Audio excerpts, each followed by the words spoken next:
Hello বন্ধুরা, welcome back to my channel Joyita's ক্রিয়েশনে স্বাগত জানিয়ে তোমাদের সাথে আবার একটা ব্লগ নিয়ে চলে এলাম। তো দেখো, একদমই বুঝতে পারিনি যে বর আমাদেরকে নিতে চলে এসেছে হচ্ছে নিজে গাড়ি চালিয়ে। তো আমাদের যাওয়ার ছিল, তোমরা তো দেখলে আগের ব্লগে, নতুন গাড়ি কেনা হয়েছে। তো ওই গাড়ি চালিয়ে ওর মামা শ্বশুরকে, মানে আমার মামা শ্বশুরকে, মামাকে বসিয়ে সামনে চলে এসেছিলো আমাদেরকে নিতে। তো আমরা চেপেও পড়েছিলাম, আর আমরা প্রচণ্ড সারপ্রাইজ হয়ে গেছিলাম। আমি জানতাম না আমরা যে ও একা একা এরকমভাবে ড্রাইভ করে নিয়ে চলে আসবে আমাদেরকে নিতে। তো খুশিও হয়েছিলাম, ওই জন্য হাসছিলাম। তো এখানে মা আমি চেপে পড়েছিলাম ছেলেকে নিয়ে, আর ওইদিকে বাবা স্কুটি করে আসছে, কারণ শ্বশুরবাড়ির ওখানে স্কুটি লাগিয়ে তারপরে আমরা আমাদের আসানসোল মা ঘাগরবুড়ি মন্দিরে পুজো দিতে যাওয়ার ছিল। তো ওখানেই পুজো দেবো। আর পরে যখন আবারও তারাপীঠ এই গাড়ি নিয়ে যাওয়া হবে, তখন আমরা ভেবে রেখেছি, প্ল্যান করে রেখেছি তারাপীঠেও পুজো দেবো। তো এই যে বর তো ড্রাইভ করে নিজেই নিয়ে যাচ্ছিলো। হ্যাঁ, ও ড্রাইভ ভালোই করছে। তারপর দেখো আমরা পৌঁছেও গেছিলাম হচ্ছে ঘাগরবুড়ি মন্দিরে। তো এখান থেকে আমরা যখনই যাই তখন এখান থেকেই ফুল প্রসাদ যা ডালা নেওয়ার থাকে এখান থেকেই নেওয়া হয়। আর সব নামগোত্র লিখে দেওয়া হলো, নামগোত্র হিসাবে যেমন পুজো হয়। তো ওই ক্লিপটাও তোমাদের সঙ্গে, আর বিভৎস গরম, যতটা ভেবেছিলাম যে তোমাদের সঙ্গে সমস্তটা শেয়ার করব, পারিনি, কারণ এতটাই গরম।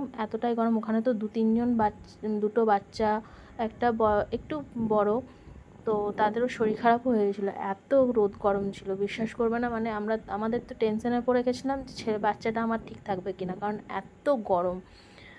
আর দেখবে তোমরা লাইনের অবস্থাটা একবার দেখো, বিভৎস লাইন। মানে আমরা 3 নাম্বার বারে ঢুকতে পেরেছি, 3বার আমাদের ওয়েট করতে হয়েছে। প্রায় এই লাইনটা 1 ঘন্টার ওপর লেগেছে আমাদের দাঁড়িয়ে থাকা। তো বিভৎস গরম, আর গরমটা না থাকলে কোনো কষ্ট হতো না, জানো তো। আর ছিল হচ্ছে, যেহেতু মঙ্গলবার ছিল শেষ, আর মঙ্গলবার এমনিতেই মঙ্গলবার মা চণ্ডীর মানে মঙ্গলচণ্ডীর পুজো, তার মধ্যে জ্যৈষ্ঠ মাসের মঙ্গলবার শেষ মঙ্গলবার ছিল, তার জন্য আরও বিশেষ করে মানে এই ভিড়টা।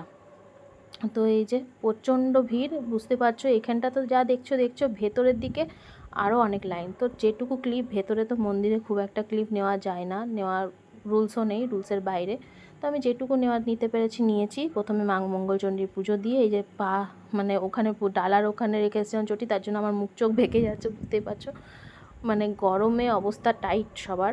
তো এই যে আমাদের গাড়ি দাঁড়িয়ে আছে, আর এবারে হচ্ছে গাড়ি পুজো করাবো বলে। তো গাড়ি পুজোর সময়তে ওরা ওখানে মা, শাশুড়ি মা, আমার মামা শ্বশুর, মামি শাশুড়ি আর ছেলে, এরা 4 জন ওখানেই দাঁড়িয়েছিল। ওদেরকে আর এই রোদে গরমে এদিকটাতে নিয়ে আসেনি। তো গাড়িটা ছিল প্রচণ্ড রোদের মধ্যে, সাইড করা হলো। এবার পণ্ডিত মশাই পুজো করছে।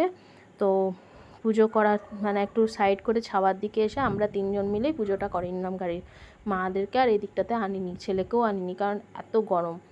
তো এই গরম থাকছিলো, তখন আমরা চিন্তা করছিলাম যে এত গরমে আর পারা যাচ্ছে না। বাচ্চাটা আমার কোনো রকম, মানে ওকে কোল্ড ড্রিঙ্কস আর এইসব খাইয়ে রাখছিলাম, এটাই কারণ যাতে ও কষ্ট না পায়। আর রোদের চাপটা জানো তো, মানে দিন দিন যেন বেড়েই যাচ্ছে, এরকম সিচুয়েশান। তো যাই হোক, পুজো হয়ে গেল ভালোভাবে। বাবা বিশ্বকর্মা যেন আমাদের ভালোভাবে রাখে, এটাই বলবো। তো তারপরে আইসক্রিম খেতে খেতে সবাই আমাদের খাওয়া গেছিলো। এখানে ছেলেকে খাওয়াতে খাওয়াতে গাড়িতে চেপে পড়েছিলাম পুজো টুজো দেওয়ার পর। আর ওইদিকে একটা টোটো গেছিলো। হ্যাঁ, টোটোটার মধ্যে সবাই তো একটা গাড়িতে হবে না, যেহেতু আমরা টোটাল আমার বাচ্চা মিলিয়ে 8 জন ছিলাম, তো তার জন্য একটা টোটোও করা হয়েছিল, যে